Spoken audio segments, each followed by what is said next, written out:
Hello बच्चों।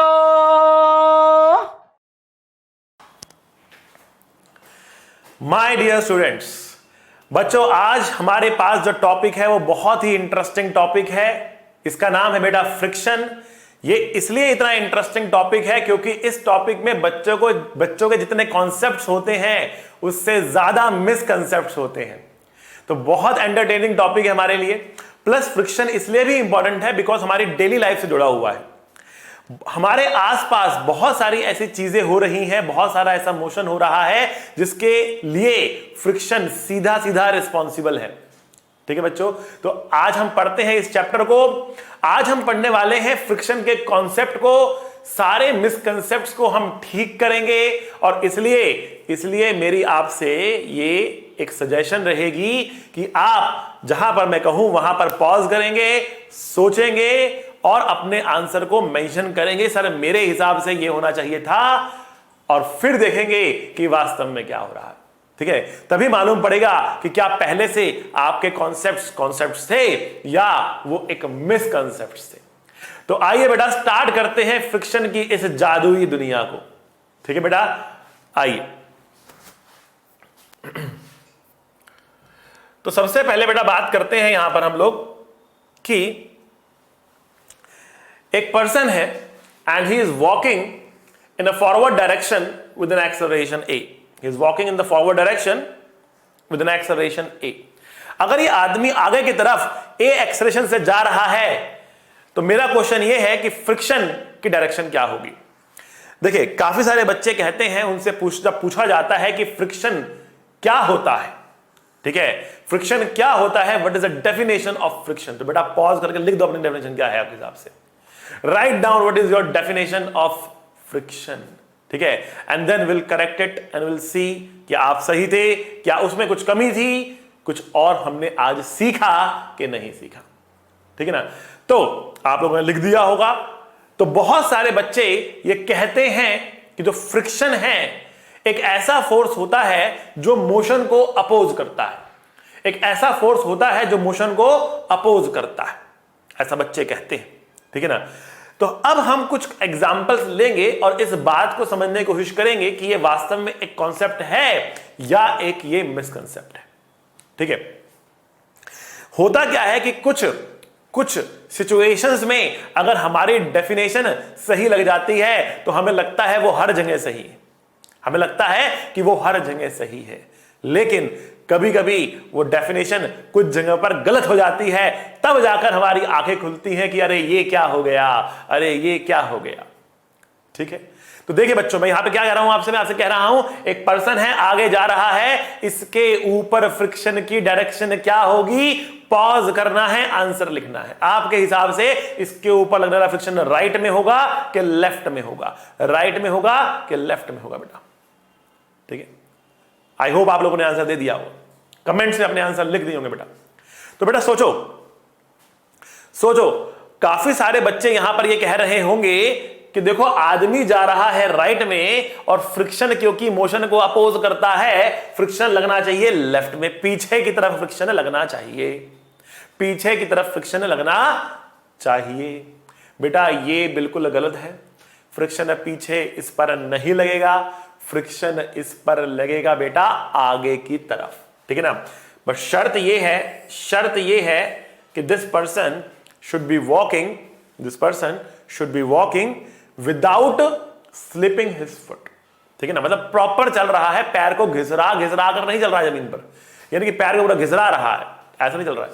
Proper अगर ये चल रहा है तो इसके ऊपर लगने वाले फ्रिक्शन की डायरेक्शन क्या होगी बेटा, फॉरवर्ड ही होगी, आगे ही होगी। इस पर फ्रिक्शन बेटा आगे ही लग रहा होगा, इस पर लगने वाला फ्रिक्शन इसके पैरों पर बेटा आगे की तरफ होगा और वास्तव में फ्रिक्शन ही चला रहा होगा। कुछ बच्चों को यह बात डाइजेस्ट नहीं हो रही होगी।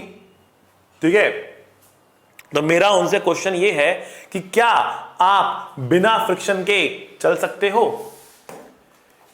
Can you walk without friction? क्या आप बिना फ्रिक्शन के चल सकते हो बेटा? Can you walk without friction? कोशिश करो तो कुछ ऐसा हाल होगा। You will not be able to walk without friction. तो आपके चलने के लिए कौन रिस्पॉन्सिबल है बेटा? फ्रिक्शन रिस्पॉन्सिबल है। अगर आप अपने जूते या चप्पल को उल्टा कर कर देखोगे तो उसके अंदर ग्रूव्स बने होते हैं, ठीक है ना। वो ग्रूव्स होते हैं ताकि जो जूते हैं उसमें फ्रिक्शन बढ़े, रफनेस बढ़े, और ग्रिप अच्छी होगी तो आप अच्छे से चल पाओगे। वहीं पर अगर जमीन को बिल्कुल स्मूथ कर दिया जाए, उस पर ऑयल डाल दिया जाए और आप उस पर चलने की कोशिश करो तो ये हाल होने वाला है आपका, ठीक है। आप गिर जाओगे, आप चल नहीं पाओगे, जहां पर खड़े थे वहीं पर गिर जाओगे, आगे बढ़ नहीं पाओगे। अगर आप आगे जा रहे हो तो एक्सेलरेशन आपके पास आगे है, तो फ्रिक्शन आपके पास आगे होगा। अभी भी कुछ बच्चों को शायद डाउट हो रहा होगा कि सर ये कुछ समझ में नहीं आ रहा है, फील नहीं आ रही है, ठीक है भाई। और लॉजिक देने की कोशिश करते हैं हम यहां पे। देखो हो क्या रहा है, we are challenging, in fact I am challenging your thought process. जो आज तक आप पढ़ते आए हो, I am challenging your belief system. आज तक आप ये बिलीव करते आए हो कि फ्रिक्शन मोशन से उल्टा लगता है। सब नहीं, लेकिन कुछ बच्चे तो आप में से ये बिलीव करते आए हैं। From my experience I can say, वो कहते हैं फ्रिक्शन लगना चाहिए पीछे की तरफ, फ्रिक्शन लगना चाहिए पीछे की तरफ। क्योंकि मैं आपके बिलीफ सिस्टम को चैलेंज कर रहा हूं यहां पर, इसलिए आपको थोड़ी सी शंका जरूर होगी कि कहीं सर सही है कि नहीं है। तो कुछ और लॉजिक देते हैं। पहला लॉजिक मैंने दिया कि चलने के लिए फ्रिक्शन जरूरी है, बिना फ्रिक्शन के आप चल नहीं पाओगे। You can try but be safe, safety first, ठीक है। और लॉजिक देते हैं, न्यूटन का सेकंड लॉ की बात करते हैं बेटा। न्यूटन का सेकंड लॉ क्या कहता है? न्यूटन का सेकंड लॉ कहता है कि अगर एक्सेलरेशन है तो फोर्स होना चाहिए। क्वेश्चन ने कहा कि ये आगे बढ़ रहा है, ए एक्सेलरेशन इसके पास है, ये आगे बढ़ रहा है और ए एक्सेलरेशन इसके पास है। अगर आप इसका एफबीडी बनाते हो तो mg लग रहा होगा नीचे, नॉर्मल लग रहा होगा इस पर ऊपर। mg नीचे, नॉर्मल ऊपर। राइट में कौन सा फोर्स है? अगर एक्सेलरेशन राइट में है, there has to be a force in the right. Towards right एक फोर्स होना चाहिए, टुवर्ड्स राइट एक फोर्स होना चाहिए। तो राइट में कौन सा फोर्स है बेटा जो इसको राइट में लेकर जा रहा है? केवल एक ही फोर्स बचता है जो राइट में लग सकता है। वो कौन सा फोर्स है? वो है फ्रिक्शन फोर्स। कौन लगा रहा है? जमीन लगा रही है। अच्छा, कुछ बच्चे यहां पर सोच रहे होंगे सर ये आदमी का भी तो फोर्स आदमी को आगे ले जा सकता है। आदमी का फोर्स आदमी को आगे लेकर नहीं जाता बेटा। अगर ये आदमी जितना मर्जी अपने ऊपर खुद ही को ऊपर फोर्स लगा ले, ये आगे नहीं बढ़ पाएगा। आगे बढ़ने के लिए कोई और होना चाहिए जो उसको आगे धकेले। खुद से ये आगे नहीं जाएगा। आपको स्पेस में छोड़ दिया हमने, अगर आपने स्पेस में छोड़ दिया, कहीं ग्रेविटी नहीं है, कुछ नहीं, हवा में उड़ रहे हो, एक जगह पर ही हो, और कहा जाए आप आगे बढ़ के दिखाओ, आपका स्पेस शटल वहां पर है, वहां जाना है, करके जाओ आगे, कैसे जाओगे आगे? जा ही नहीं पाओगे। वहीं पे खड़े रहोगे, वहीं पे हाथ पैर मारते रहोगे, आप अपनी स्पेस शटल तक नहीं पहुंच पाओगे। क्यों नहीं पहुंच पाओगे? बिकॉज कोई और धक्का मारने के लिए आपके ऊपर वहां मौजूद ही नहीं है, वहां मौजूद ही नहीं है। जब कोई आपको पुश करेगा तभी तो आप आगे बढ़ोगे। तो आगे बढ़ने के लिए, आगे चलने के लिए कोई ना कोई आपके ऊपर फोर्स लगाएगा। खुद इंटरनल फोर्सेस से आप चल नहीं सकते, एक्सटर्नल फोर्स चाहिए। तो यहां पर एक्सटर्नल एक mg है, एक n है, वो तो कट गए। राइट लेफ्ट में तो लग नहीं रहे। राइट लेफ्ट में लगने वाला एकमात्र फोर्स फ्रिक्शन है। एक्सेलरेशन अगर राइट में है तो फ्रिक्शन को भी राइट में होना पड़ेगा, राइट में होना पड़ेगा। कुछ बच्चों को बात अभी भी समझ नहीं आ रही होगी, बिकॉज बिलीफ सिस्टम चैलेंज हो रहा है, बिलीफ सिस्टम चैलेंज हो रहा है। तो खुद बेटा प्रैक्टिकल करके देखो, खुद बेटा प्रैक्टिकल करके देखो। खड़े होकर चलने की कोशिश करो, बिल्कुल स्लो मोशन में आराम से आगे बढ़ने की कोशिश करो। तो कैसे चलोगे बेटा? आप एक पैर आगे रखोगे, और जिस पैर को आगे रखोगे आगे बढ़ने के लिए, उससे जमीन को पीछे धकेलोगे, जमीन को पीछे धकेलोगे। जब आप जमीन को पीछे धकेलोगे तो बदले जमीन कहां धकेलेगी? आपको आगे धकेलेगी। जब आप जमीन को पीछे धकेलोगे तो बदले में जमीन आपको आगे धकेलेगी, ठीक है। ये अपने पैरों से जमीन को पीछे धकेलना चाह रहा है, तो जमीन इसको बदले में आगे धकेल रही है, तो ये आगे बढ़ रहा है, तो ये आगे बढ़ रहा है। आ रही है बात समझ में? एक और एग्जांपल की बात करते हैं बेटा, आइए।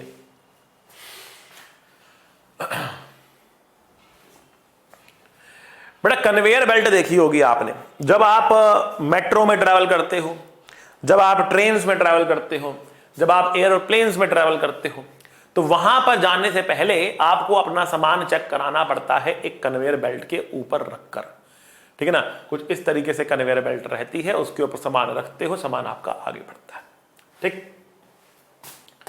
तो बेटा मान लेते हैं आपके पास यहां पर ये कन्वेयर बेल्ट है, कुछ इस तरीके से ये कन्वेयर बेल्ट है, ठीक है। आपके पास कुछ इस तरीके से कन्वेयर बेल्ट है, आपने यहां पर एक ब्लॉक रखा हुआ है, मान लेते हैं अभी तक कन्वेयर बेल्ट रुकी हुई थी और अब आपने पहली बार कन्वेयर बेल्ट को स्विच ऑन किया। जैसे ही आप कन्वेयर बेल्ट को स्विच ऑन करोगे, इसके टायर घूमना शुरू करेंगे, कन्वेयर बेल्ट के टायर घूमना शुरू करेंगे, कन्वेयर बेल्ट के टायर घूमना शुरू करेंगे, बेल्ट आगे चलना शुरू करेगी। तो अगर बेल्ट आगे जा रही होगी, ये ब्लॉक भी आगे ही जाएगा। ब्लॉक आगे जा रहा है, ब्लॉक आगे जा रहा है। मेरा क्वेश्चन ये है, इस ब्लॉक पे लगने वाला फ्रिक्शन किस डायरेक्शन में है? इस ब्लॉक पे लगने वाला फ्रिक्शन किस डायरेक्शन में है, ये आपको बताना है। Find the direction of friction acting on this block. इस ब्लॉक पे लगने वाला फ्रिक्शन किस डायरेक्शन में है? Direction of friction on an object placed on the conveyor belt, वो क्या है बेटा? अगेन काफी सारे बच्चे जो अपना बिलीफ सिस्टम लेकर बैठे हैं, वो क्या कहेंगे? ब्लॉक जा रहा राइट में, फ्रिक्शन लगेगा लेफ्ट में। वो आंख बंद कर कर इसके ऊपर फ्रिक्शन लगा देंगे। किस डायरेक्शन में बेटा? वो इस पर लगा देंगे फ्रिक्शन, लेफ्ट में, पीछे की तरफ लगा देंगे। और उनका आंसर हो जाएगा गलत, उनका आंसर हो जाएगा गलत, क्योंकि इसके ऊपर भी बेटा फ्रिक्शन लगेगा, फ्रिक्शन लगेगा राइट में ही। इस पर भी फ्रिक्शन लगेगा बेटा, कहां पे? राइट में ही फ्रिक्शन लगेगा, लेफ्ट में नहीं लगेगा। अगर ये रेस्ट से चलना शुरू कर रही है, स्पीड इसकी बढ़ना शुरू कर रही है, इसके पास एक एक्सेलरेशन है, तो फ्रिक्शन लगेगा आगे। हां, अगर ये रुकने की कोशिश कर रहा होता तो फ्रिक्शन लगता पीछे। मतलब चलने के लिए भी फ्रिक्शन चाहिए, रुकने के लिए भी फ्रिक्शन चाहिए, आगे बढ़ने के लिए भी फ्रिक्शन चाहिए और रुकने के लिए भी फ्रिक्शन चाहिए।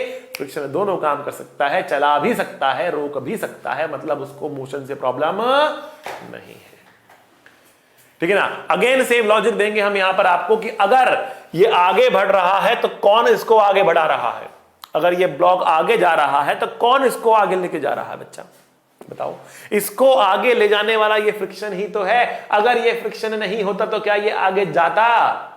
ये ब्लॉक यहीं रहता, बेल्ट नीचे से निकलती रहती, ब्लॉक यहीं रहता, बेल्ट नीचे से निकलती रहती, ये आगे नहीं बढ़ता। ये आगे बढ़ रहा है, ये आगे बढ़ रहा है क्योंकि फ्रिक्शन लग रहा है। फ्रिक्शन ही इसको आगे लेकर जा रहा है, फ्रिक्शन ही इसको आगे लेकर जा रहा है। कई बार क्या होता है, चीजें सिंपल तरीके से बताने के लिए कई बार चीजें गलत बता दी जाती है, ठीक है, लेकिन हम ऐसा नहीं करेंगे, आपको एकदम डिटेल में बढ़िया से करेक्ट चीज बताएंगे, ठीक है। तो साथ में बने रहिएगा। इस पे लगने वाला फ्रिक्शन कहां होगा बेटा? राइट में होगा। तो अब आप बताइए, आपने क्या सोचा था? इस पे लगने वाला फ्रिक्शन की डायरेक्शन क्या सोची थी? आगे होगी कि पीछे होगी? आपने क्या सोचा था वो कमेंट में आप लिखकर बताएंगे, ठीक है बेटा। आगे बढ़ते हैं। दो केस मैंने यहां पर दिखाए जो आपके मे बी जो आपके बिलीफ सिस्टम को चैलेंज करते हो। अब हम आगे बढ़ते हैं और बात करते हैं कि ऐसा क्यों हो रहा है। अगर फ्रिक्शन को मोशन से प्रॉब्लम नहीं है, अगर फ्रिक्शन मोशन को अपोज नहीं करता, तो फ्रिक्शन किसको अपोज करता है? फ्रिक्शन किस डायरेक्शन में होता है, यह हमें कैसे मालूम पड़ेगा? बेटा इस चीज के लिए हमें समझना पड़ेगा कि फ्रिक्शन आता क्यों है। Y friction? फ्रिक्शन आखिरकार आ क्यों रहा है? तो देखो बेटा, हमने कहा फ्रिक्शन इसलिए आ रहा है क्योंकि अगर हमने ये एक ऑब्जेक्ट एक टेबल पे रखा, हमने एक ऑब्जेक्ट इस टेबल पे रखा, अगर ऑब्जेक्ट टेबल के ऊपर रखा हुआ है तो टेबल भी हमें स्मूथ लग रही है, ग्लास भी हमें स्मूथ लग रहा है, लेकिन वास्तव में ना ये टेबल स्मूथ है ना ये ग्लास स्मूथ है, इनके सरफेस इररेगुलर हैं और इनके सरफेस के अंदर इररेगुलरिटीज हैं, ये रफ सरफेस है। तो अगर थोड़ा सा इसको हम मैग्नीफाई करके देखें यहां पर, तो टेबल हमें कुछ ऐसी दिखेगी और जो ऊपर वाला ये हमें कुछ ऐसे दिखेगा। दोनों क्या होंगे बेटा, दोनों की शेप क्या होने वाली है, ऊबड़ खाबड़ होने वाली है, कुछ इस तरीके से। अगर अब आप यहां पर ध्यान से देखें तो बहुत सारा स्पेस तो ऐसा स्पेस है जहां पर कांटेक्ट हो नहीं रहा, जहां पे कांटेक्ट हो नहीं रहा, और बहुत कम पॉइंट्स के ऊपर ही आपको क्या दिख रहा है, कांटेक्ट दिख रहा है। So actual contact area is very very small, actual contact area is very very small compared to the total area in contact। जो आपको टोटल एरिया दिख रहा है ना कांटेक्ट में, वो दिख रहा है नहीं, एक्चुअल कांटेक्ट जहां पर हो रहा है वो तो बहुत बहुत छोटा एरिया है ना। Because actual contact area is very small, कुछ ही इस तरीके से कुछ ही पॉइंट्स के ऊपर ये सिस्टम टिका हुआ है, तो जो उसका एक्चुअल कांटेक्ट एरिया आ रहा है बहुत छोटा आ रहा है। इसलिए हम यहां पे कह सकते हैं कि pressure at the actual contact points, pressure at the actual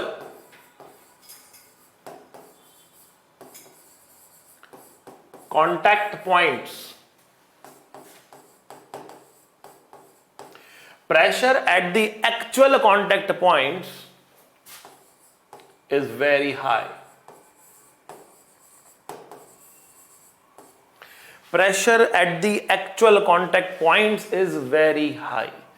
actual contact points पर प्रेशर बहुत ही हाई है, एक्चुअल कॉन्टैक्ट पॉइंट्स पर प्रेशर बहुत ही हाई है, और वो आपस में एक दूसरे के अंदर इंटरलॉक हो गए।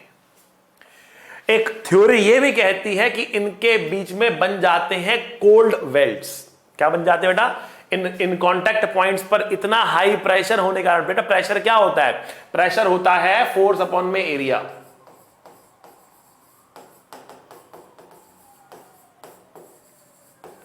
प्रेशर होता है बेटा फोर्स अपॉन में एरिया। अब हम कह रहे हैं कि actual contact area is very small, actual contact area is very small. इसका मतलब क्या हुआ कि जो कांटेक्ट पॉइंट्स हैं वहां पर प्रेशर बहुत ही ज्यादा है, जिसकी वजह से वो कांटेक्ट पॉइंट्स क्या हो रहे हैं, आपस में इंटरलॉक्ड हो गए हैं, इंटरलॉक्ड हो गए हैं। या फिर हम उसको क्या कहते हैं, हम कहते हैं वहां पे क्या बन गए बेटा, कोल्ड वेल्ड्स बन गए, कोल्ड वेल्ड्स बन गए। ठीक है, मतलब सिंपल भाषा में समझो, सिंपल इंटरलॉकिंग कह लो कि कोल्ड वेल्ड्स कह लो, सिंपल भाषा में समझो कि ये मॉलिक्यूल और ये मॉलिक्यूल जो थे ये आपस में जुड़ गए हैं, इन्होंने आपस में एक दूसरे के हाथ पकड़ लिए हैं। जो मॉलिक्यूल यहां पर है उसने यहां के मॉलिक्यूल का हाथ पकड़ लिया। ठीक है, अब अगर इन दोनों ने हाथ पकड़ लिए हैं तो ये क्या चाहेंगे, ये चाहेंगे कि साथ साथ रहें। अगर ये इंटरलॉक्ड हो गए हैं तो ये क्या चाहेंगे, ये चाहेंगे कि हम साथ साथ रहें। तो अब प्रॉब्लम क्या है, अगर ऊपर वाला भागेगा तो नीचे वाला कहेगा कि मत भाग, या मुझे लेकर जा अपने साथ। ठीक है ना, नीचे वाला भागेगा तो क्या कहेगा ऊपर वाले को कि तुम मेरे साथ साथ चल, और ऊपर वाला क्या कहेगा तू मत भाग। ठीक है ना, तो बेसिकली प्रॉब्लम कहां आ रही है, प्रॉब्लम आ रही है कि हम फ्रिक्शन की डायरेक्शन देखने की कोशिश कर रहे हैं, फ्रिक्शन की डायरेक्शन बताने की कोशिश कर रहे हैं। कैसे, केवल एक ऑब्जेक्ट को देखकर, केवल चलने वाले ऊपर वाले ऑब्जेक्ट को देखकर, और जो दूसरा ऑब्जेक्ट है उसको हम देख ही नहीं रहे, दूसरा ऑब्जेक्ट हम देख ही नहीं रहे, लेकिन फ्रिक्शन जो है वो इन दोनों को देखकर मालूम होगा। मतलब अगर ये ग्लास चलने की कोशिश कर रहा है तो कुछ अलग हो सकता है, और अगर कोई टेबल को पकड़ के खींच रहा है तो वो साथ में ग्लास को भी खींच सकता है। तो अगर ग्लास कोई पकड़ के खींचेगा तो टेबल चाहेगी ग्लास ना चले, कोई टेबल पकड़ के खींच रहा है तो टेबल चाहे ग्लास मेरे साथ चले।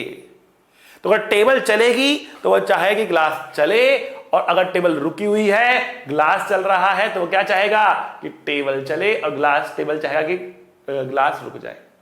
ठीक है, अभी हम आगे बढ़ते हैं, इसकी डिटेल में बात करते हैं। बेसिकली हुआ क्या यहां पर, एक बार फिर से समराइज करते हैं। हुआ ये, दोनों ऑब्जेक्ट ने एक दूसरे के हाथ पकड़ लिए हैं, दोनों ऑब्जेक्ट ने एक दूसरे के हाथ पकड़ लिए हैं, ठीक है ना। अब दोनों में से जो भी चलेगा वो चाहेगा दूसरा भी उसके साथ साथ चले, ठीक है ना। दोनों साथ में रहना चाहेंगे, रह पाएंगे कि नहीं रह पाएंगे वो अलग चीज है, लेकिन दोनों साथ में रहना चाहेंगे और दोनों को साथ में रखने के लिए जो फोर्स आता है उसको कहते हैं फ्रिक्शन फोर्स। दोनों को साथ में रखने के लिए जो फोर्स आता है उसको कहते हैं फ्रिक्शन फोर्स। तो फ्रिक्शन फोर्स को किस चीज से प्रॉब्लम है? फ्रिक्शन फोर्स को मोशन से प्रॉब्लम नहीं है, फ्रिक्शन फोर्स को प्रॉब्लम है एक ऑब्जेक्ट के दूसरे ऑब्जेक्ट के ऊपर चलने से, उसको बोलते हैं स्लिपिंग। क्या बोलते हैं? स्लिपिंग। तो what does friction do? Friction क्या करता है बेटा? Friction opposes the relative slipping. अब बड़े ध्यान सुनना इस वर्ड को, रिलेटिव स्लिपिंग और its tendency between the two objects in contact.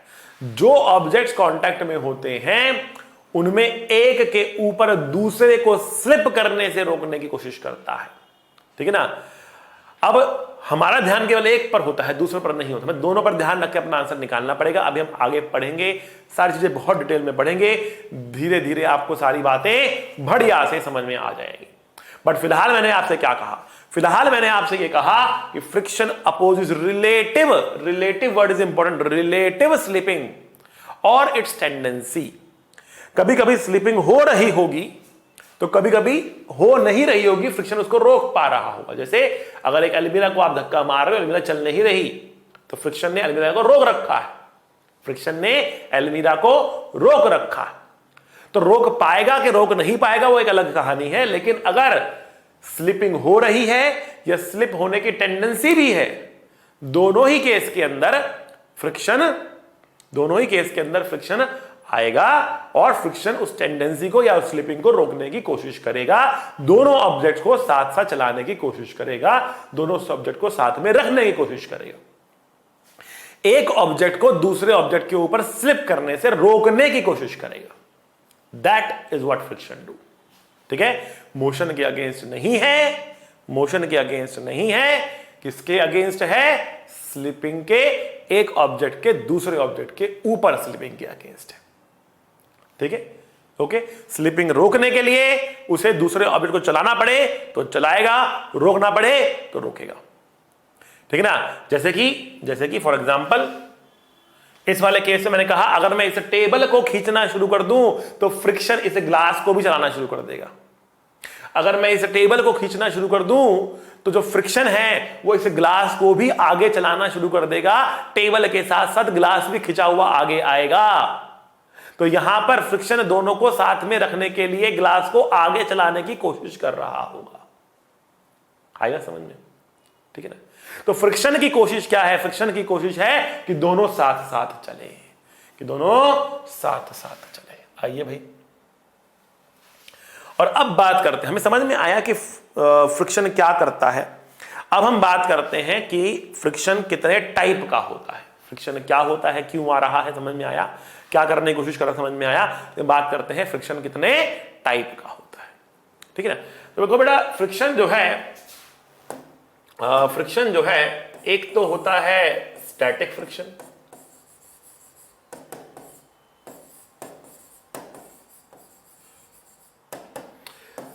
दूसरा होता है बेटा ये काइनेटिक फ्रिक्शन,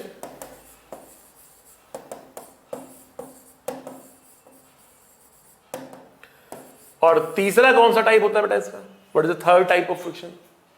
तो तीसरा टाइप होता है बेटा, पॉज करके लिखो, तीसरा टाइप कौन सा होता है?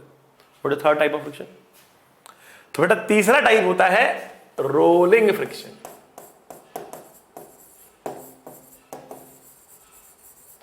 अब कुछ बच्चों ने लिख दिया होगा कि third type of friction is limiting friction. Limiting friction कोई टाइप ऑफ फ्रिक्शन नहीं है, limiting friction just static friction की मैक्सिमम वैल्यू कहते हैं। अभी समझ में आएगा आपको। when you are asked the types of friction, then you write static, kinetic and rolling. These are the three types of friction. Static, kinetic and rolling friction, these are the three types of friction that we have. इसमें से भी rolling friction हमारे syllabus में नहीं है, in fact जब हम rotation में भी जाएंगे तो भी रोलिंग फ्रिक्शन को हमें कंसीडर नहीं करना है। हालांकि रोलिंग फ्रिक्शन इन तीनों में से सबसे कम फ्रिक्शन होता है, this is the least smallest. और ये तभी लगता है जब राउंड ऑब्जेक्ट चलने की कोशिश करते हैं, और राउंड ऑब्जेक्ट जब चलते हैं तो बॉटम मोस्ट पॉइंट पे बेहिंतिया प्रेशर लगने के कारण, बहुत ज्यादा प्रेशर लगने के कारण वहां पे डिफॉर्मेशन ऑफ सरफेस होता है, उसके कारण ये रोलिंग फ्रिक्शन आता है। But that is not in syllabus, तो हम इसके बारे में ज्यादा बातें नहीं करेंगे। हम अपनी चर्चा रखेंगे स्टैटिक और काइनेटिक के ऊपर। अब स्टैटिक फ्रिक्शन क्या है, काइनेटिक फ्रिक्शन क्या है, इस बात को समझने के लिए एक एक्सपेरिमेंट करते हैं। मान लेते हैं कि घर में एक भारी अलमीरा है, एक अलमीरा है, ठीक है ना, और एक छोटा बच्चा है, ठीक है ना, एक यहां पर छोटा बच्चा है। अब इस बच्चे के मन में आ गया कि चलो इस अलमीरा को आज हिलाते हैं। बच्चा है, इसके मन में कुछ भी आ सकता है। इस बच्चे के मन में आ गया कि हम इस अलमीरा को हिलाएंगे भाई, चलाएंगे आज। अच्छा भाई, तो इस बच्चे ने दम लगाया, धक्का लगाने से दम लगाया अपना, ठीक है। लेट अस से इसने फोर्स लगा दिया कुछ 20 न्यूटन के बराबर। छोटे से बच्चे ने 20 न्यूटन का एक फोर्स लगाया, लेकिन अलमीरा नहीं चली, लेकिन अलमीरा नहीं चली। ठीक बच्चों, तो अभी बच्चा सोच रहा है मैं जोर लगा रहा हूं लेकिन अलमीरा चल नहीं रही, ऐसा कैसे हो रहा है। परेशान हो गया, कहता मैंने न्यूटन लॉ पढ़ा है, उसके हिसाब से अगर फोर्स लगाया जाता है तो एक्सेलरेशन आता है। मैंने फोर्स लगाया 20 न्यूटन का, भले ही मैं छोटा बच्चा हूं, भले ही मैंने कम फोर्स लगाया है, लेकिन एक्सेलरेशन तो आना चाहिए था। क्यों नहीं आया acceleration? That means there must be some other force which is cancelling the force of this boy. इस बच्चे के फोर्स को कैंसिल करने के लिए यहां पर कोई ना कोई एक और फोर्स तो होगा ही होगा। कौन सा फोर्स होगा बेटा? वो फोर्स होने वाला है फ्रिक्शन फोर्स। कितना होगा बेटा ये फ्रिक्शन फोर्स? अगर ये अलमीरा नहीं चल रही तो फ्रिक्शन फोर्स कितना होगा? एग्जैक्टली उतना जितना इस बच्चे ने लगाया, तभी तो कैंसिल होगा। कुछ बच्चे सोच रहे हैं ज्यादा भी तो सकता है, अगर ज्यादा फ्रिक्शन होगा तो भी नहीं चलेगा ये। बेटा अगर फ्रिक्शन ज्यादा होता तो ये उल्टा चल पड़ता। अगर इधर वाला फोर्स बड़ा हो जाए तो ये अलमीरा इधर चलना शुरू कर देगी, बच्चे पे गिर जाएगी। ऐसा कभी होगा क्या? बच्चा फोर्स लगा रहा है, अलमीरा जा रही है, मैं उसके ऊपर आ रही हूं, नहीं ना। बच्चा फोर्स तो अलमीरा तो आगे बढ़ेगी तो नहीं बढ़ेगी, वहीं रुकी रहेगी, वापस बच्चे की डायरेक्शन शुरू कर देगी, वापस बच्चे की तरफ चलना शुरू कर देगी वो। तो अलमीरा चल नहीं रही है, इस तरह रुकी हुई है, मतलब उसमें नेट फोर्स 0 है, और नेट फोर्स 0 होने के लिए फ्रिक्शन इज एग्जैक्टली 20 न्यूटन। तो बच्चे ने कहा कुछ करना पड़ेगा। उसने कहा भैया अलमारी तो आज चलाकर छोड़ेंगे लेकिन कुछ करना पड़ेगा। वो अपने भाई को बुलाकर ले आया, अब उसका भाई लगा रहा है फोर्स। कितना लगा रहा है भाई फोर्स? तो भाई ने लगाया मान लेते हैं 80 न्यूटन, बच्चा लगा रहा है 20 न्यूटन। भाई ने लगाया 80 न्यूटन, बच्चा लगा रहा है 20 न्यूटन। कुल मिलाकर कितना फोर्स लगा? फोर्स लगा 100 न्यूटन का। लेकिन अलमीरा अभी भी नहीं चली। दोनों जोर लगा रहे हैं लेकिन अलमीरा अभी भी टस से मस नहीं हुई है, अलमीरा अभी भी नहीं चली है। अब ये सोच रहे कि ये क्या हो रहा है। इन्होंने कहा कि भैया फ्रिक्शन तो 20 था, अब अलमीरा को चलना चाहिए था, बट न्यूटन लॉ के हिसाब से नेट फोर्स 0 होगा तभी रुका रहेगा अलमीरा। नेट फोर्स 0 करने के लिए इसका मतलब क्या हुआ होगा? फ्रिक्शन भी बढ़ गया होगा, और फ्रिक्शन कितना हो गया होगा? बढ़कर 100 हो गया होगा। अलमीरा तभी रुकी रहेगी जब फ्रिक्शन 20 से बढ़कर कितना हो गया होगा? 100 हो गया होगा। 100 न्यूटन का फोर्स हो चुका होगा फ्रिक्शन, तभी ये अलमीरा रुकी रहेगी, वरना अलमीरा चल पड़ती। अगर दोनों तरफ फोर्स कैंसिल हो जाते तो अलमीरा चल पड़ती, लेकिन अलमीरा नहीं चल रही, अलमीरा रुकी हुई, मतलब फ्रिक्शन बढ़ के 100 हो चुका होगा, फ्रिक्शन बढ़कर 100 हो चुका होगा। ठीक है, फिर क्या करें भाई, क्या करें, क्या करें, क्या करें भाई, अलमे चलाएं कैसे? बच्चे हैं, जिद कर रहे हैं, तो अब सोचो कौन आया इनकी रक्षा करने के लिए? कौन आया? डैडी, डैडी आ गए। बच्चे जो हैं वो डैडी को बुला कर ले आए। डैडी जो है वो अलमीरा से भी बड़े हैं, डैडी सबसे बड़े होते हैं, ठीक है, अलमीरा से भी बड़े हैं। डैडी ने भी फोर्स लगाया अब, और लेटेस्ट से डैडी ने फोर्स लगा दिया कुछ 400 न्यूटन का,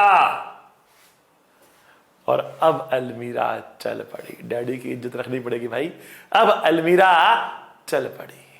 लेकिन फोर्स, फ्रिक्शन फोर्स बढ़ रहा था, 20 से 100 हो गया था, तो क्या अब फ्रिक्शन 500 नहीं हुआ होगा?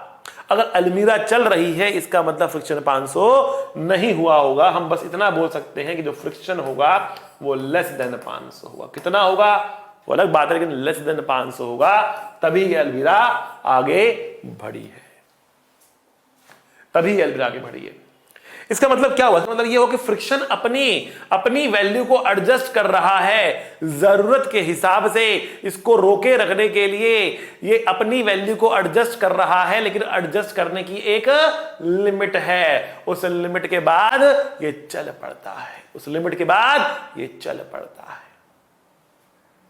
तो अगर हम यहां पर एक ग्राफ बना दें, अगर हम यहां पर एक ग्राफ बना दें, किसके बीच में बेटा, किसके बीच में ग्राफ बना दें? अगर हम यहां पर ग्राफ बना देते हैं इस friction force versus applied force. Friction force को मैंने स्मॉल एफ से लिखा है, एफ क्या है? ये अप्लाइड फोर्स है, ठीक है। अगर हम इनके बीच में ग्राफ बना देते हैं तो ये ग्राफ कैसा बनेगा? तो ये ग्राफ कैसा बनेगा? देखो, स्टार्टिंग में जब कोई फोर्स नहीं लगाया तो फ्रिक्शन भी नहीं लगाया। जैसे जैसे फोर्स बढ़ रहा है वैसे वैसे फ्रिक्शन बढ़ रहा है, जितना जितना फोर्स बढ़ रहा है उतना उतना फ्रिक्शन बढ़ रहा है। तो आपके पास ग्राफ आएगा कुछ इस तरीके से, straight line passing through the centre, angle आप देख सकते हो 45 डिग्री का, ठीक है ना। तो जैसे जैसे आपका फोर्स बढ़ रहा है वैसे वैसे फ्रिक्शन फोर्स बढ़ रहा है, दोनों चीजें बराबर बराबर बढ़ रही हैं। उसके बाद क्या होगा? एक मैक्सिमम वैल्यू तक ये बढ़ता है, उसके बाद बढ़ना बंद हो जाता है। तो उसके आगे की कहानी जो होती है कुछ ऐसे होती है कि हल्का सा फ्रिक्शन डिप होता है, और डिप होने के बाद फिर फ्रिक्शन क्या होता है बेटा? कांस्टेंट हो जाता है, ठीक। जब ये फोर्स अपनी वैल्यू को चेंज कर रहा था और ऑब्जेक्ट चला नहीं था, उस रीजन में जो फ्रिक्शन था उसको बेटा हम कहते हैं स्टैटिक फ्रिक्शन।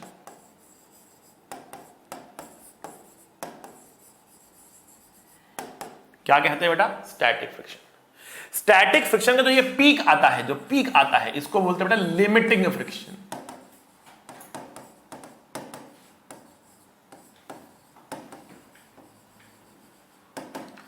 और उसके बाद फ्रिक्शन क्या हो जाता है? कांस्टेंट हो जाता है, स्लिपिंग स्टार्ट हो जाती है, ये इसकी जमीन के ऊपर स्लिप करना शुरू कर देता है, रिगड़ना शुरू कर देता है, ठीक है ना।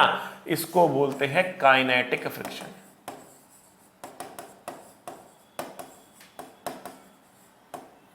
इसको कहते हैं बेटा काइनेटिक फ्रिक्शन। आ रही है बात समझ में आपको? बेहतरीन। काइनेटिक फ्रिक्शन आप देख सकते हो कि लिमिटिंग थोड़ा सा कम है। Kinetic friction is slightly less than the limiting friction. मतलब पहली बार अलमारी को चलाना मुश्किल होगा, एक बार ये अलमारी मोशन में आ गई तो उसको चलाते रहना थोड़ा सा आसान होगा, ठीक है ना। मतलब पहली बारी उन कोल्ड वेल्ड्स को तोड़ना मुश्किल है, बट एक बार वो कोल्ड वेल्ड टूटे तो नए कोल्ड वेल्ड बन रहे हैं, नई लोकेशन में जा रहे हैं ना, वो नए कॉन्टेक्ट पॉइंट्स आ रहे हैं, तो कोल्ड वेल्ड बन रहे हैं, टूट रहे हैं, बन रहे हैं, टूट रहे हैं, बन रहे हैं, टूट रहे हैं। तो पहली बार उनको तोड़ना मुश्किल था, उसके बाद जो नए बन रहे टूट रहे हैं थोड़ा आसानी से बन रहे टूट रहे हैं, ठीक है ना। और उसके बाद फ्रिक्शन आ रहा है थोड़ा सा कम हो जाता है और फिर कंसिस्टेंटली कांस्टेंट बना रहता है, उसके बाद वो चेंज नहीं होता, ठीक। यहां तक बात समझ में बेटा आप लोगों को? एनी परेशानी नहीं? बेटा समझ में आया तो ठोकर डाली, और मजा आ रहा है तो भी ठोकर डाली, ठीक है। तो बढ़ते हैं आगे और आगे बात करते हैं इससे। अब हमने समझा कि स्टैटिक फ्रिक्शन क्या है, काइनेटिक फ्रिक्शन क्या है, एक एग्जांपल के थ्रू। अब उसके एग्जैक्ट डेफिनेशंस में आते हैं। बहुत इंपॉर्टेंट चीज है बेटा, ध्यान से देखिएगा इसको। हमने कहा कि static friction it acts when interlocking or you can say cold welds are intact. Interlocking is intact, or you can say interlocking तब तक attached है, मतलब molecules जो है जिसे हाथ पकड़े हुए हैं, ठीक है, इसको बोल सकते हैं cold welds, टूटे नहीं है जब तक, स्लिपिंग जब तक स्टार्ट नहीं हुई है, and relative slipping haven't started, relative slipping start नहीं हुई है, या फिर कोल्ड वेल्ड्स टूटे नहीं हैं, या फिर इंटरलॉकिंग बनी हुई है, तब तक जो फ्रिक्शन लगता है वो कौन सा होता है बेटा, वो थोड़ा स्टैटिक फ्रिक्शन। कैसा होता है ये? It is a self adjusting friction, ये अपनी वैल्यू को एडजस्ट करता है, it is a self adjusting friction. So what is the formula for static friction? Static friction का फॉर्मूला क्या होता है? कमेंट में लिख के बताओ, पॉज करो, कमेंट में लिख के बताओ कि what is the formula of static friction. Comment में लिखकर बताओ what is the formula for static friction बेटा। इसलिए कह रहा हूं कि कोई बच्चे गलत लिखेंगे।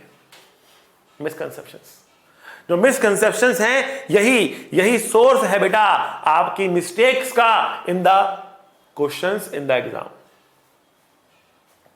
ठीक है, तो मेरा क्वेश्चन आपसे बेटा ये है कि स्टैटिक फ्रिक्शन का क्या फॉर्मूला होता है, और इसका आंसर है कोई फॉर्मूला नहीं होता। Static friction is a self adjusting friction, वो जरूरत के हिसाब से लगता है। अच्छा मुझे बताओ जरा, आपने यहां पर जो फ्रिक्शन निकाला, जब बच्चे ने फोर्स लगाया आपने कहा फ्रिक्शन इज 20, कौन सा फॉर्मूला आके आपने निकाला है फ्रिक्शन का फोर्स? कोई फॉर्मूले का इस्तेमाल नहीं किया ना आपने।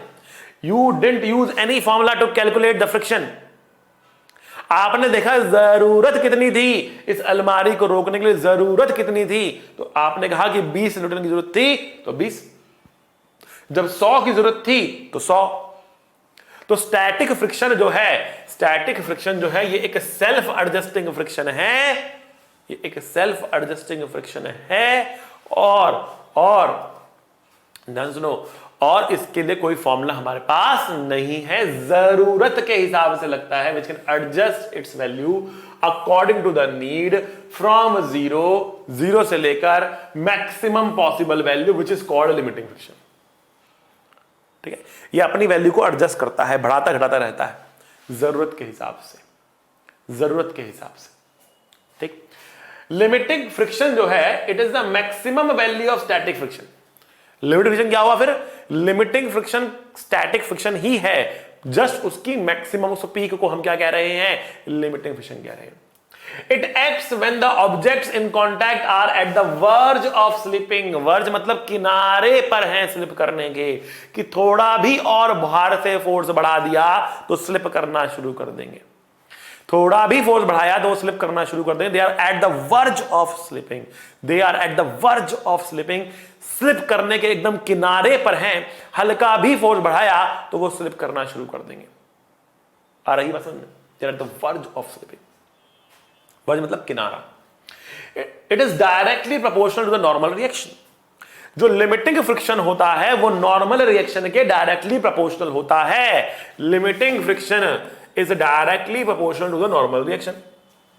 क्यों होता है भाई directly proportional to the normal reaction? बहुत सिंपल सी बात है। सपोज करो एक टेबल है, उस पर बुक रखी, कर दो अपनी कॉपी किताबें बंद कर दो, या फोन का ही इस्तेमाल कर सकते हो चाहो तो, टेबल पे रख दो, ठीक है ना। अब टेबल पे रख दिया आपने, अब साइड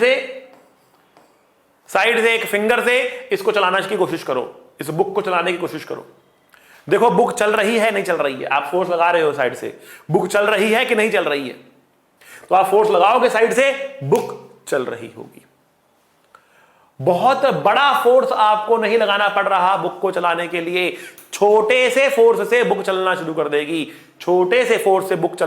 देगी, book will start moving by the application of small force लगाने पर भी बुक चलना शुरू कर देगी।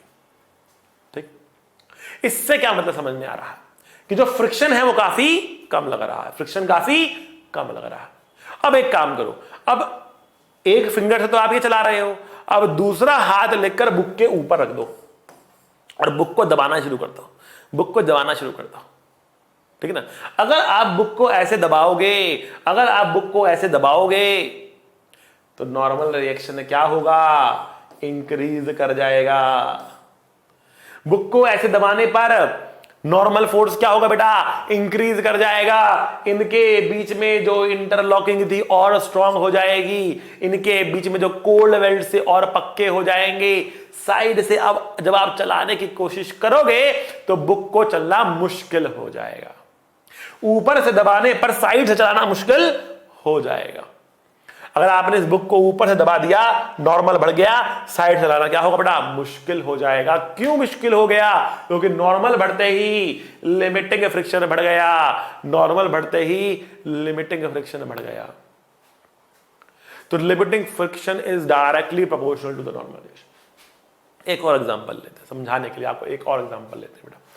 सपोज करते हैं एक पोल है, आप चढ़ गए पोल पे चढ़ गए, आप खंबा था चढ़ गए उसके ऊपर, ठीक है ना, मोटा सा खंबा था, चढ़ गए उसके ऊपर, ठीक है। अब जब आप उस खंबे पे चढ़ गए और नीचे की तरफ स्लिप कर रहे हो, नीचे की तरफ स्लिप कर रहे हो, तो स्लिपिंग से बचने के लिए क्या करोगे, स्लिपिंग से बचने के लिए क्या करोगे, आप खंबे को और जोर से पकड़ लोगे, आप खंबे को और जोर से पकड़ लोगे, स्लिपिंग से बचने के लिए खंबे को और जोर से पकड़ लोगे।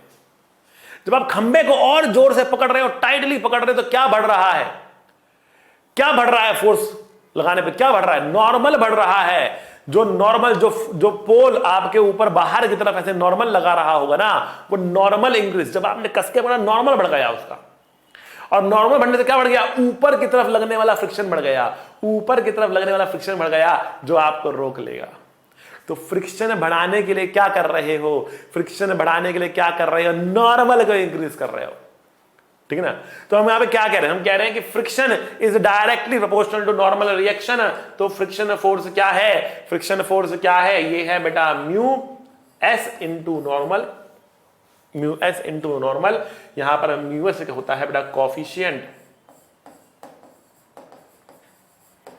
Of static friction.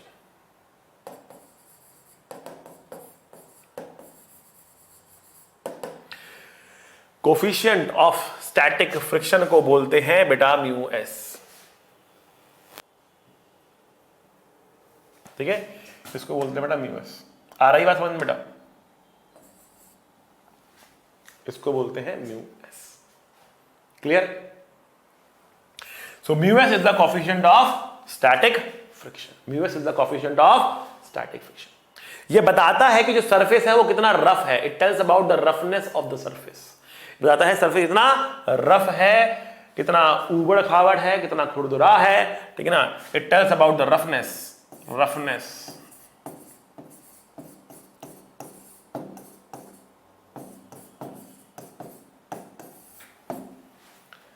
अच्छा एक चीज और ध्यान रखना, फ्रिक्शन जो है वो सरफेस एरिया पे डिपेंड नहीं करेगा, because actual contact area is very small compare to the total surface area, right. तो ये ऑब्जेक्ट के सरफेस एरिया पे डिपेंड नहीं करेगा। आपने चौड़ा सरफेस एरिया ले लिया या छोटा सरफेस एरिया ले लिया, फ्रिक्शन की value mu s into N लिखी जाएगी। म्यू एस जो है वो सरफेस के रफनेस पे डिपेंड करेगा, ना कि उसके एरिया पे डिपेंड करेगा, ठीक है। तो फ्रिक्शन फोर्स ऐसे लिखा जाता है। ये लिमिटिंग है, ये मैक्सिमम वैल्यू है, ये क्या है, ये स्टैटिक फ्रिक्शन की मैक्सिमम वैल्यू है बेटा, ये स्टैटिक फ्रिक्शन की मैक्सिमम वैल्यू है बेटा, समझे। अब बात करते हैं बेटा काइनेटिक फ्रिक्शन की, कि काइनेटिक फ्रिक्शन क्या होता है। देखो बेटा अच्छा एक चीज और मैं आपको बता दूं, एक चीज और पहले मैं आपको बता दूं स्टैटिक फ्रिक्शन के बारे में। देखो हमने क्या कहा कि ये तब लगेगा जब रिलेटिव स्लिपिंग स्टार्ट नहीं हुई है, मतलब दोनों ऑब्जेक्ट्स एक दूसरे पर स्लिप करना शुरू नहीं करे हैं। इसलिए मैं यहां पे कहता हूं कि स्टैटिक फ्रिक्शन का एक स्लोगन है, स्टैटिक फ्रिक्शन का एक स्लोगन है, एक नारा है, वो कहता है कि हम चलेंगे तो साथ साथ, नहीं तो नहीं चलेंगे।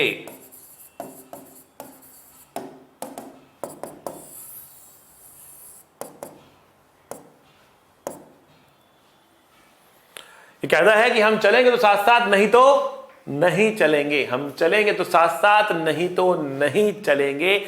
मतलब अगर दो ऑब्जेक्ट जो कांटेक्ट में है, या तो वो साथ साथ चल रहे हो, या तो वो नहीं चल रहे हो, या तो वो साथ साथ चल रहे हो, या फिर वो नहीं चल रहे हो, तब जो फ्रिक्शन लगता है वो होता है स्टैटिक फ्रिक्शन। ठीक है बच्चों, अब आते हैं काइनेटिक फ्रिक्शन। तो देखो काइनेटिक फ्रिक्शन क्या होता है। ये कह रहा है कि it acts when relative slipping starts, मतलब तब आपको वास्तव में स्लिपिंग दिख रही होगी। It acts when relative slipping start and one objects move over the other. मतलब आपको एक्चुअल में स्लिप होता हुआ दिख रहा होगा, स्लिपिंग आपको दिख रही होगी। आपके सामने बेटा दो एग्जांपल्स हैं जहां पर आपको क्लियरली स्लिपिंग दिख रही होगी, स्लाइडिंग दिख रही होगी। ये जो पेंगुइन है ये जमीन के ऊपर लेट कर आगे बढ़ रहा है, ये पेंगुइन जमीन पर लेट कर आगे बढ़ रहा है। ठीक है, तो क्लियरली देखो जब ये आगे बढ़ रहा है तो जमीन तो रुकी हुई है, जमीन जो है वो बेटा रुकी हुई है ना, जमीन जो है बेटा वो रुकी हुई है और पेंगुइन आगे भाग रहा है। तो पेंगुइन वाला पॉइंट तो आगे जा रहा है, जमीन रुकी हुई है, तो स्लिपिंग हो रही है। स्लिपिंग क्या हो रही है बेटा, स्लिपिंग यहां पे हो रही है, स्लाइडिंग हो रही है। दोनों कांटेक्ट पॉइंट रुके नहीं हुए, दोनों चल नहीं रहे, दोनों साथ में नहीं है। ये रुका रहेगा, ये आगे बढ़ जाएगा, ये रुका रहेगा, ये आगे बढ़ जाएगा। जमीन वाला पॉइंट रुका रहेगा, पेंगुइन वाला पॉइंट आगे भाग जाएगा। आ रही बात समझ में आपको? ठीक है, यहां पर आओ। जब ये बच्चा स्लिप कर रहा है तो क्लियरली जो प्लेटफॉर्म है, जो ये स्लाइड है, ठीक है, जो प्लेटफॉर्म है ये तो रुका हुआ है, इसका पॉइंट तो रुका हुआ है। लेकिन बच्चा स्लिप करके निकल गया, बच्चा स्लिप करके निकल गया, तो यहां पर एक्चुअल में स्लाइडिंग हो रही है। इनके बीच में जो इंटरलॉकिंग थी वो टूट रही है, आगे बढ़ रही है, टूट रही है, बन रही है, टूट रही बन रही है, जुड़े नहीं हुए एक जगह पर। कोल्ड वेल्स इंटैक्ट नहीं रह रहे हैं, टूट रहे हैं, बन रहे हैं, टूट रहे हैं, बन रहे हैं, टूट रहे हैं, बन रहे हैं। इनको बोलते हैं काइनेटिक फ्रिक्शन। जब एक्चुअल में क्या होती है बेटा, एक्चुअल में स्लिपिंग होती है, एक्चुअल में स्लिपिंग होती है, तो उसको हम कहते हैं कि ये है काइनेटिक फ्रिक्शन। ठीक बेटा, it acts when slipping starts and one object move over the other. ठीक, तो समझ में आया बेटा क्या होता है, क्या होता है काइनेटिक फ्रिक्शन। काइनेटिक फ्रिक्शन क्या होता है, काइनेटिक फ्रिक्शन आपके सामने। ठीक है, बढ़ते हैं। काइनेटिक फ्रिक्शन जो है, what is the magnitude of kinetic friction? तो काइनेटिक फ्रिक्शन का मैग्नीट्यूड होता है बेटा अगेन म्यू के इनटू नॉर्मल रिएक्शन। यहां पे म्यू के क्या होता है, म्यू के होता है कोएफिशिएंट ऑफ काइनेटिक फ्रिक्शन।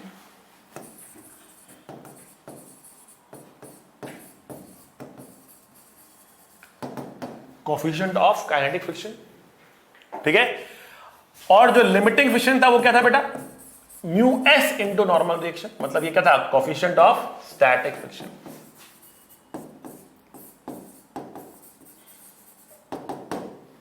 और हमने कहा था काइनेटिक थोड़ा सा कम होता है लिमिटिंग से, मतलब mu s is normally greater than equal to mu k. ठीक, प्रैक्टिकली इनकी वैल्यूज निकाली जाती हैं, mu s is slightly greater than equal to mu k होता है। ठीक, अच्छा, अगर क्वेश्चन में आपको मेंशन ना किया जाए कि म्यू एस है कि म्यू के है, तो फिर आप दोनों को सेम मान सकते हो, इक्वल मान सकते हो। अदरवाइज क्वेश्चन आपको स्पेसिफिकली बोलेगा कि उसने म्यू एस दिया है कि म्यू के दिया है। जब वो स्पेसिफिकली बोलेगा तो आपको समझना पड़ेगा कि सिचुएशन में म्यू एस लगेगा कि म्यू के लगेगा, मतलब कि ये लिमिटिंग फ्रिक्शन का कंडीशन है या फिर काइनेटिक फ्रिक्शन की कंडीशन है। लिमिटिंग फ्रिक्शन तब होगा जब ऑब्जेक्ट या तो साथ में होंगे, या तो साथ में चल रहे होंगे, या दोनों ही ऑब्जेक्ट रुके हुए होंगे। ठीक, काइनेटिक कब लगेगा, जब आपको स्लिपिंग दिख रही होगी। ठीक है भाई, आगे बढ़ते हैं। Direction of kinetic friction. अब हम समझ चुके हैं कि फ्रिक्शन क्या होता है, फ्रिक्शन क्यों लगता है, फ्रिक्शन किस चीज को अपोज करता है, टाइप ऑफ फ्रिक्शन क्या है, स्टैटिक फ्रिक्शन क्या है, काइनेटिक फ्रिक्शन क्या है, लिमिटिंग फ्रिक्शन क्या होता है, उनका मैग्नीट्यूड कैसे लिखा जाता है। अब हमें बात करनी है बेटा डायरेक्शन ऑफ फ्रिक्शन की, कि फ्रिक्शन किस डायरेक्शन में लगता है।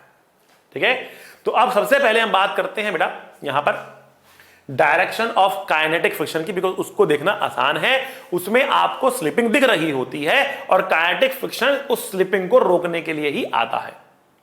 मतलब जो चल रहा है उसको रोको, जो रुका हुआ है उसको चलाओ। ये जो तेज चल रहा है उसको धीमा करो, जो धीमे चल रहा है उसको तेज करो। एग्जाम्पल से समझने की करते हैं कोशिश।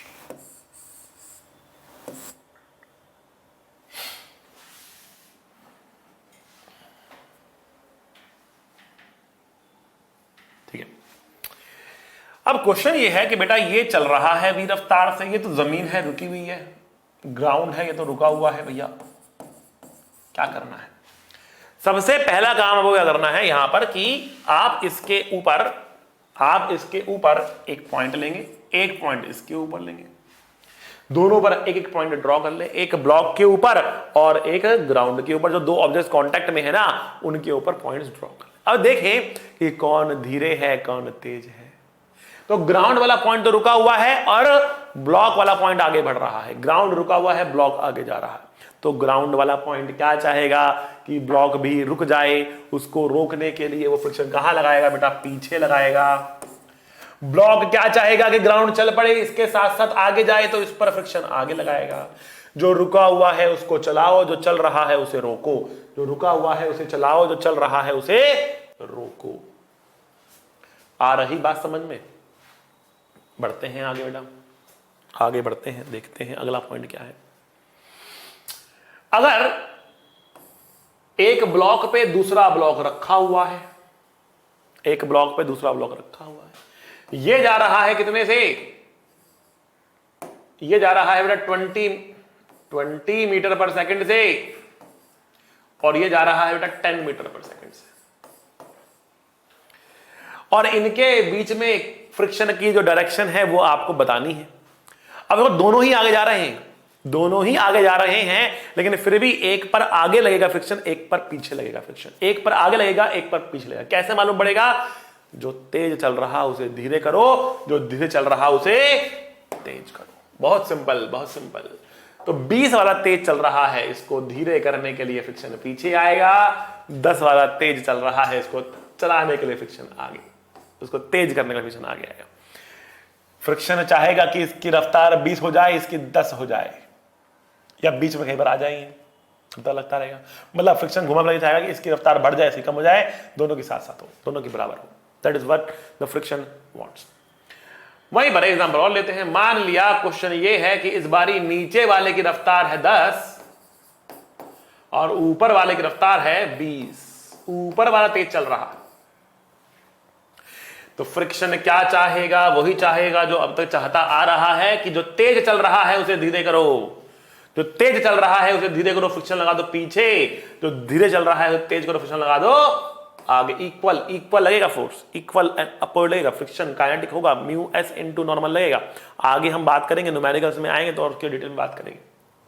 ठीक, बढ़ते हैं आगे भाई, देखते हैं आगे बढ़ते हैं क्या होता है। एक और केस ले लेते हैं बच्चों। इस बारी ऊपर वाला जा रहा राइट में, नीचे वाला जा रहा लेफ्ट में। कुछ भी रफ्तार मान लो, बराबर भी रख दो, दिक्कत वाली बात नहीं है। जो लेफ्ट में जा रहा है वो चाहेगा कि ऊपर वाला भी लेफ्ट में ही जाए। जो राइट में जा रहा है वो चाहेगा नीचे वाला भी राइट में ही जाए। फ्रिक्शन ऐसे लगा देगा। अब इनकी रफ्तार ज्यादा हो कम हो उससे मैटर नहीं, कोई डायरेक्शन उल्टी। हाँ, अगर केस ये होता आपके पास, ये भी जा रहा है वी से, ये भी जा रहा है वी से, फ्रिक्शन का तो नाम फ्रिक्शन होगा ही नहीं। No friction, no friction. यहां पे फ्रिक्शन की जरूरत ही नहीं है, पहले ही दोनों साथ साथ चल रहे हैं, बिना किसी फ्रिक्शन के दोनों साथ साथ चल रहे हैं। No requirement of friction, no requirement of.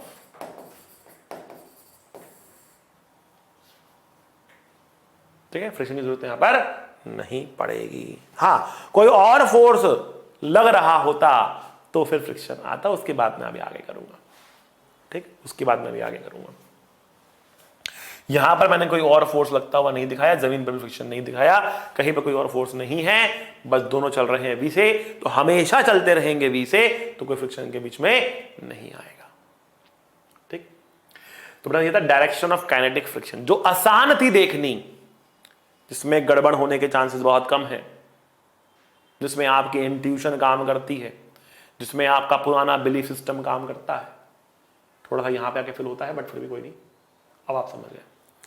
Static friction की डायरेक्शन देखनी थोड़ी मुश्किल होती है।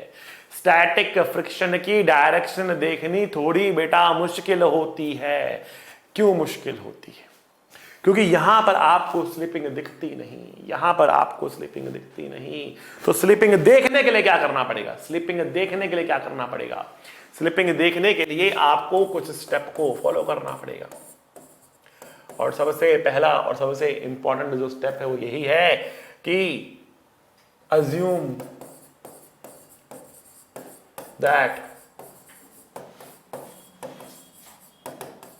Friction is absent.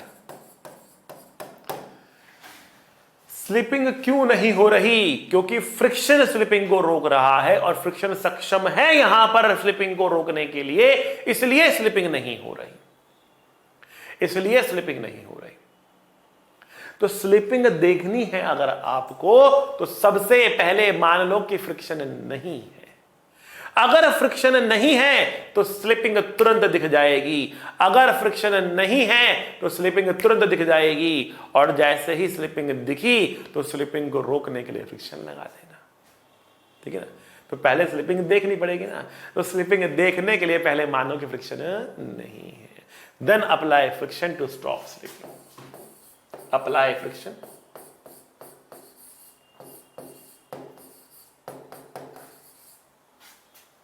To stop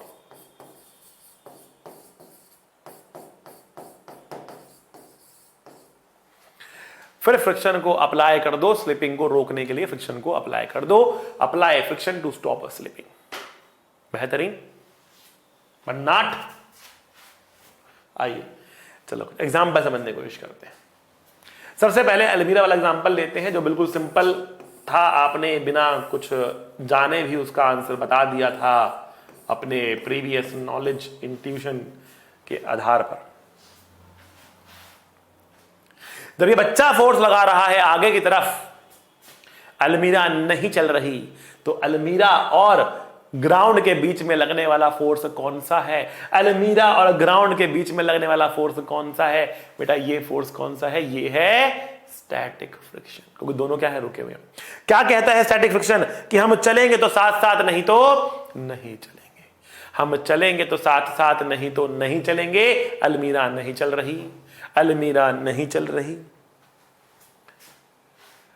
अगर अलमीरा नहीं चल रही, फ्रिक्शन कह रहा है कि हम चलेंगे तो साथ साथ, नहीं तो नहीं चलेंगे, अलमीरा नहीं चल रही, तो कौन सा फ्रिक्शन है बेटा? स्टैटिक फ्रिक्शन है।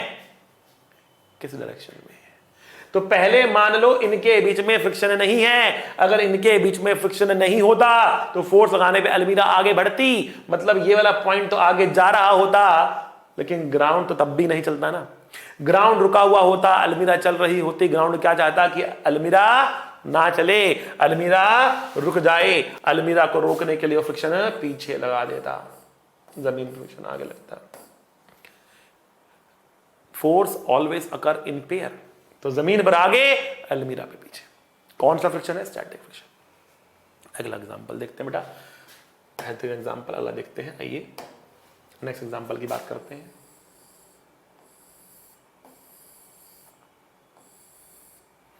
कन्वेयर बेल्ट पे ब्लॉक रखा है और बेल्ट चलना शुरू कर दिया, बेल्ट ने घूमना शुरू कर दिया, एक्सेलरेशन आ रहा है। फ्रिक्शन कौन सा लगेगा इनके बीच में? बताओ। क्या चलते हुए ऑब्जेक्ट्स पर स्टैटिक फ्रिक्शन लग सकता है? कमेंट करके बताओ, क्या चलते हुए ऑब्जेक्ट्स पर स्टैटिक फ्रिक्शन लग सकता है? यस और नो? बिल्कुल लग सकता है बेटा। चल रहे हैं साथ साथ तो स्टैटिक लगेगा।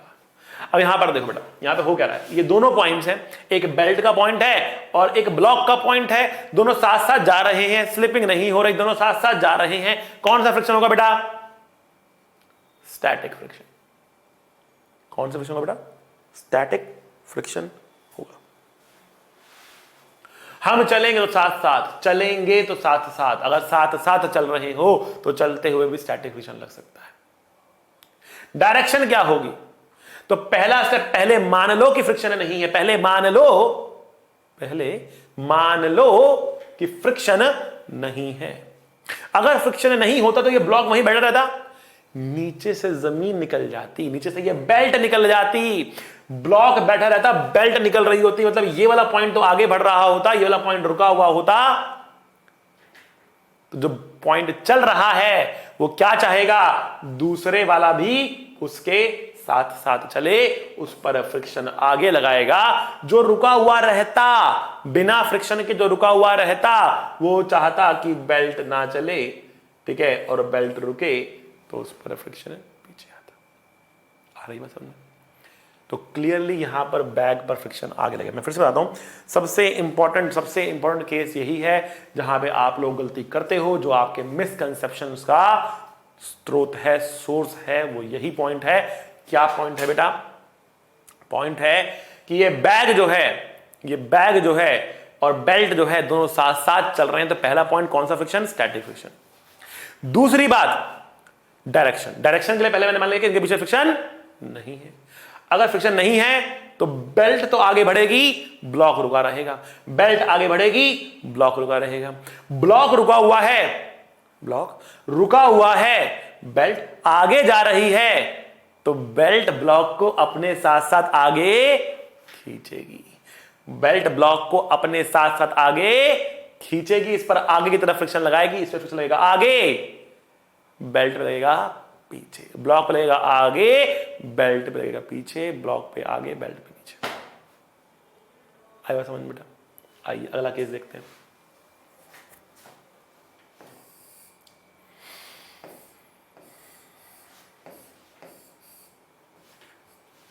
जमीन मैंने मान लिया फिलहाल स्मूथ है, नीचे वाले पर मैंने फोर्स F लगाया, ऊपर वाला उसके साथ साथ आगे बढ़ रहा, नीचे वाले फोर्स लगाया, ऊपर वाला साथ साथ आगे बढ़ रहा है। अगर नीचे वाले पे फोर्स लगाने पर ऊपर वाला साथ साथ आगे बढ़ रहा है तो क्या करोगे? बोलो क्या करोगे? कोई बच्चे कहेंगे हवन करेंगे, हवन करेंगे, हवन करेंगे। हवन नहीं करना है, यहां देखो, अगर नीचे वाले पे फोर्स लगाया मैंने आगे की तरफ, तो सबसे पहले मानोगे कि इनके बीच में फ्रिक्शन नहीं है। अगर इनके बीच में फ्रिक्शन नहीं है तो नीचे वाला तो आगे बढ़ेगा क्योंकि उस पर फोर्स लग रहा है, ऊपर वाला वहीं बैठा रहेगा, तो जो आगे बढ़ रहा है वो चाहेगा दूसरे वाला भी आगे बढ़े, और जो रुका हुआ था वो चाहेगा दूसरे वाला भी रुक जाए। इसको चलाने वाला कौन? फ्रिक्शन ही तो होगा। ध्यान से देखो बेटा, ध्यान से देखो। अगला केस देखते हैं। इस बारी मैंने क्या किया, मैंने ऊपर वाले पर फोर्स लगाया है, ऊपर वाले पर फोर्स लगाया है, जमीन मैंने स्मूथ दी है, साथ साथ नीचे वाला भी उसके साथ साथ चल रहा। स्टैटिक फ्रिक्शन आएगा कि दोनों साथ साथ चल रहे हैं। क्वेश्चन ये है कि दोनों पर फ्रिक्शन की डायरेक्शन क्या होगी, क्वेश्चन ये है कि दोनों पर फ्रिक्शन की डायरेक्शन क्या होगी। तो क्या करेंगे? हवन करेंगे बेटा, बड़े ध्यान से देखना है। क्या करेंगे बेटा? हमें यहां पर क्या करना है, हमें इनके बीच में फ्रिक्शन को एब्सेंट मानना है। अगर इनके बीच में फ्रिक्शन नहीं है, अगर इनके बीच में फ्रिक्शन नहीं है तो ऊपर वाला चलेगा, नीचे वाला रुका रहेगा, ऊपर वाला आगे बढ़ेगा, नीचे वाला रुका रहेगा। अगर ऊपर वाला आगे बढ़ रहा है, नीचे वाला रुका हुआ है, तो ऊपर वाला क्या चाहेगा कि नीचे वाला भी उसके साथ साथ आगे चले, नीचे वाला क्या चाहेगा कि ऊपर वाला रुक जाए। That is how will calculate the direction of friction. इस तरीके से हम फ्रिक्शन की डायरेक्शन को निकालेंगे। बहुत इंपॉर्टेंट, ध्यान से देखो, समझने की कोशिश करो यहां पर क्या हो रहा है, यहां पर क्या हो रहा है। That is how we calculate direction of friction. ठीक है, आइए अब वक्त हो चला है एक चैलेंजर का, वक्त हो चला है एक चैलेंजर का। आइए देखते हैं इस चैलेंजर को कि चैलेंजर क्या कह रहा है। आईआईटी में आया हुआ क्वेश्चन है, बहुत बेहतरीन क्वेश्चन है, डायरेक्शन के ऊपर है। क्वेश्चन बेटा कुछ इस प्रकार है,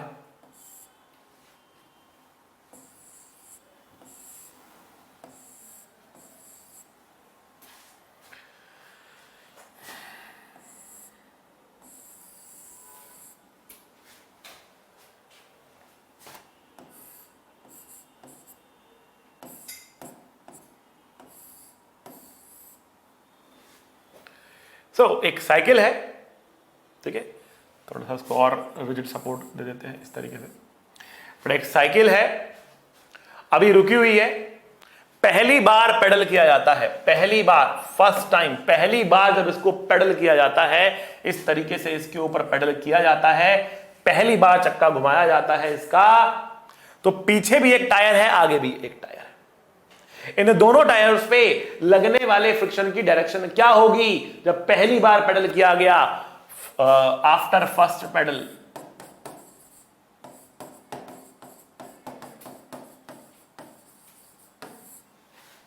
पहली बार पेडल किया गया तो ये पीछे वाला टायर है, ये आगे वाला टायर है, इन पर डायरेक्शन क्या होगी फ्रिक्शन की, ये आपको बताना है। ऑप्शन आपके सामने ये रहे, पहला ऑप्शन पीछे वाले पर आगे, आगे वाले पर भी आगे, दूसरा ऑप्शन पीछे वाले पर आगे, आगे वाले पर पीछे, तीसरा ऑप्शन पीछे वाले पे पीछे, आगे वाले पर आगे, चौथा ऑप्शन दोनों पर लग रही होगी पीछे की तरफ। Direction of friction, direction of friction. जिसने इस क्वेश्चन का सही आंसर दे दिया, समझो उसको फ्रिक्शन आ गया, समझो इसको फ्रिक्शन आ गया। डायरेक्शन सबसे इंपॉर्टेंट है, उसके आगे का खेल तो बेटा बड़ा सिंपल है, उसके आगे तो केवल और केवल एफबीडी बनाना है और कुछ नहीं करना है, केवल एफबीडी बनाना है और कुछ नहीं करना है बेटा, ठीक है। एफबीडी बनाना है, इक्वेशन लिखेंगे, सॉल्व करेंगे, हमारा आंसर निकलता चला जाएगा। डायरेक्शन गलत कर दी तो सारी मेहनत पे पानी फिर जाएगा। डायरेक्शन गलत नहीं करेंगे, डायरेक्शन को बहुत बढ़िया तरीके से लिख के चलेंगे हम लोग, ठीक है ना। तरीके सारे आपके सामने रख दिए मैंने, ठीक है। चैलेंजर है, सॉल्व कर कर आपको अपना आंसर देना है, ठीक है बेटा। आईआईटी में पूछा गया क्वेश्चन है, आईआईटी में पूछा गया क्वेश्चन। जिसने इस क्वेश्चन को ढंग से कर लिया, समझना कि अगर आप मेडिकल की तैयारी कर रहे हो या आप आईआईटी की तैयारी कर रहे हो, आपका सिलेक्शन हो जाएगा। आप में उतनी क्षमता है कि आपका सिलेक्शन हो जाएगा। और इसका उल्टा मतलब नहीं निकालना है, मतलब जिसका असर नहीं हुआ इसका मतलब वो उसका नहीं होगा, ऐसा नहीं है। मेहनत करोगे, मेहनत बाकी है आपके लिए, बहुत मेहनत करनी है। जिसने सॉल्व कर दिया उसको भी मेहनत करनी है, लेकिन वो एकदम राइट ट्रैक पर है, वो मेहनत करता हुआ आ रहा है, उसका आईक्यू डेवलप हो रहा है। बाकी बच्चों को अभी और मेहनत अगर नहीं हुआ तो और पॉजिटिविटी से जुट जाना है, नेगेटिविटी से डिमोटिवेट होकर बैठ नहीं जाना है। दिक्कतें परेशानियां आएंगी, डटकर सामना करना है, डर कर बैठ नहीं जाना है, ठीक है बेटा। तो इसका आंसर आप कमेंट्स में लिखेंगे, अगली क्लास में इसका आंसर आपको मिलेगा। आज के लिए इतना ही काफी है, ठीक है। आज हमने पढ़ा कि बेटा क्या क्या होता है, फ्रिक्शन कैसे लगता है, उसका मैग्नीट्यूड क्या होता है, क्यों लगता है, कितने टाइप का होता है, क्या डायरेक्शंस होती हैं, कैसे डायरेक्शन निकाली जाती है। अगली क्लास में हम आएंगे इसके ऊपर, फ्रिक्शन 2.0 में इसके ऊपर हम करेंगे क्वेश्चंस, इसके ऊपर हम करेंगे बेटा क्वेश्चंस, ठीक है। So remember that teacher can only open the door for you, but you must enter in it yourself, ठीक है। हम आपको केवल रास्ता दिखा सकते हैं, मेहनत आपको करनी है, उस रास्ते पे चलना आपको है। तो मेहनत करते रहिए, मिलेंगे अगली क्लास में। सी यू, टाटा, बाय बाय। पढ़ाई करते रहें, ऑल द वेरी बेस्ट।